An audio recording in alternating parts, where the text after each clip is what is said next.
Kalau kita ngomongin soal mukjizat, apa sih yang biasanya kebayang? Mungkin laut yang terbelah atau unta yang keluar dari batu kan? Tapi gimana kalau ternyata mukjizat terbesar itu bukan sesuatu yang dilihat mata, tapi sesuatu yang dipahami oleh akal? Nah, dalam pembahasan kali ini, kita akan menyelami sebuah keajaiban yang jenisnya beda banget. Sebuah keajaiban yang basisnya adalah logika murni, seperti yang dijelaskan dalam salah satu ceramah keren dari Gus Baha. Oke, kita mulai dari pertanyaan yang kedengerannya aneh ya. Emangnya apa sih yang bisa diajarin seorang manusia, seorang guru matematika pula, ke malaikat? Malaikat yang notabene udah lihat surga dan neraka langsung. Pertanyaan ini kelihatannya aneh, tapi ini justru kunci buat memahami semuanya. Ini nyambung ke sebuah kisah tentang Imam Amudi. Beliau ini ulama besar yang juga seorang ahli matematika. Nah, setelah beliau wafat, ada seorang muridnya yang bermimpi ketemu beliau. Di mimpi itu si murid nanya, gimana kabarnya di sana? Dan jawabannya, wah ini benar-benar di luar dugaan. Gini logikanya, iman para malaikat itu didasarkan pada apa yang mereka lihat. Mereka yakin Tuhan itu ada, ya karena mereka menyaksikan langsung surga dan neraka. Mereka nggak perlu mikir, nggak perlu pakai logika lagi. Tapi pertanyaannya, apakah itu satu-satunya cara untuk beriman? Atau jangan-jangan ada jalan lain yang lebih kuat? Jadi di mimpi itu, Imam Amudi cerita kalau beliau dapat tugas khusus dari Tuhan untuk mengajar para malaikat. Bukan ngajarin soal surga atau neraka loh, karena malaikat udah paling tahu soal itu. Tapi beliau ditugaskan untuk ngajarin cara membuktikan keesaan Tuhan hanya dengan menggunakan akal. Sebuah pergeseran total dari melihat menjadi berpikir. Terus, gimana cara seorang ahli matematika membuktikannya? Ternyata dengan dua logika yang super simple tapi nggak terbantahkan. Pertama, logika angka 1. Coba deh pikirin, semua angka, mau itu 2, 3, sampai triliunan, itu kan cuma cabang atau kelipatan dari angka 1. Asalnya selalu tunggal. Kedua, logika titik. Gambar serumit apapun, bahkan seluruh alam semesta ini, kalau ditarik mundur, semuanya berawal dari satu titik tunggal. Logika murni ini ternyata begitu kuat sampai-sampai membuat para malaikat menangis, karena mereka baru sadar ada jalan lain menuju keyakinan yang dalamnya sama. Nah, kisah tadi jadi jembatan yang pas banget buat kita ngobrolin soal sifat mujizat itu sendiri. Yuk, sekarang kita coba bedah perbedaan antara keajaiban zaman dulu dengan keajaiban Al-Quran. Kita semua pasti tahu kan kisah-kisah ini? Nabi Musa dengan tongkatnya yang membelah lautan, Nabi Saleh dengan unta betinanya. Ini semua adalah mujizat fisik, keajaiban yang memang dirancang untuk dilihat langsung oleh mata. Spektakuler banget dan nggak bisa dibantah sama siapapun yang melihatnya waktu itu. Nah, disinilah poin paling pentingnya. Mujizat fisik itu punya keterbatasan. Mereka terikat sama waktu dan tempat. Cuma generasi yang hidup pas kejadian itu aja yang bisa lihat langsung. Setelah itu, ya cuma jadi cerita.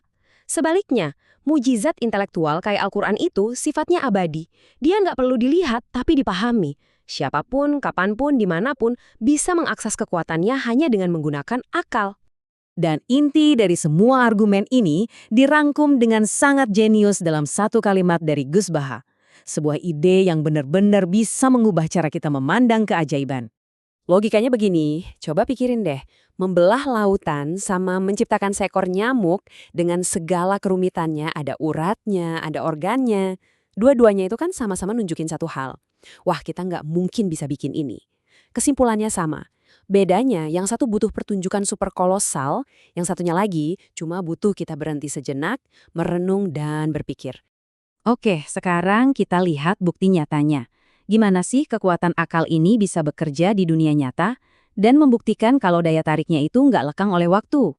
Ada cerita tentang seorang tokoh yang cerdas dan sangat berpengaruh, namanya Jubair bin Mut'im. Dia ini bukan orang sembarangan. Dia datang ke Madinah sebagai negosiator, seorang intelektual yang skeptis dan niatnya jelas, mau berdebat, mau menantang Nabi Muhammad. Pas di Madinah, Jubair ini nggak sengaja dengar Nabi lagi sholat maghrib baca ayat ini. Dan coba perhatiin ya, ini tuh bukan perintah atau dogma. Ini murni untayan pertanyaan logika yang simple tapi dalam banget. Apakah alam semesta ini ada begitu saja dari ketiadaan? Atau jangan-jangan kita sendiri yang menciptakan diri kita? Dan saat itu juga, boom, semua argumen dan sanggahan yang udah disiapin Jubair langsung rontok. Logika dalam ayat itu terlalu kuat, nggak bisa dibantah. Dia langsung mengakui kebenarannya dan bilang, hatiku serasa mau terbang. Bayangin, dia nggak lihat laut terbelah, nggak lihat unta ajaib. Dia cuma dengar sebuah pertanyaan logis, dan itu cukup. Oke, mungkin ada yang mikir, ini kan urusan teologi yang dalam banget ya. Eits, tunggu dulu. Kerangka berpikir logis yang sama ini ternyata nggak sih kita panduan yang super praktis buat kehidupan sosial kita sehari-hari. Yap, mukjizat akal ini bukan cuma buat ngebuktiin keberadaan Tuhan. Al-Quran juga penuh dengan logika tentang peradaban dan interaksi sosial. Ini tuh bisa dibilang kayak buku panduan praktis untuk hidup. Nih, salah satu contoh paling keren dari hikmah sosial Al-Quran yang dirangkum oleh Sayyidina Ali. Aturannya simpel banget. Kalau kamu berbuat baik sama seseorang, kamu itu jadi pemimpinnya. Kalau kamu nggak butuh apa-apa dari dia, posisi kalian setara. Tapi, begitu kamu butuh sesuatu dari dia, kamu jadi tawanannya. 3 aturan sederhana yang mengatur semua dinamika kekuasaan di antara manusia. Coba deh renungin sebentar. Logika ini benar-benar berlaku di mana-mana kan? Di kantor pas negosiasi gaji, dalam hubungan pertemanan, bahkan di keluarga. Kalau kita lagi butuh banget sesuatu, sikap kita pasti beda. Sebaliknya, waktu kita bisa memberi, posisi kita jadi lebih kuat. Ini hukum sosial yang abadi. Dijelaskan lebih dari 1000 tahun lalu, tapi relevan banget sampai detik ini. Jadi, dari semua pembahasan ini, kita sampai pada satu pertanyaan penutup. Kalau ternyata iman yang begitu dalam bisa ditemukan hanya dengan merenungkan seekor nyamuk, maka keajaiban-keajaiban berbasis akal apalagi ya yang sebenarnya ada di sekeliling kita setiap hari yang mungkin selama ini kita abaikan, yang cuma nunggu untuk kita sadari, hanya dengan berpikir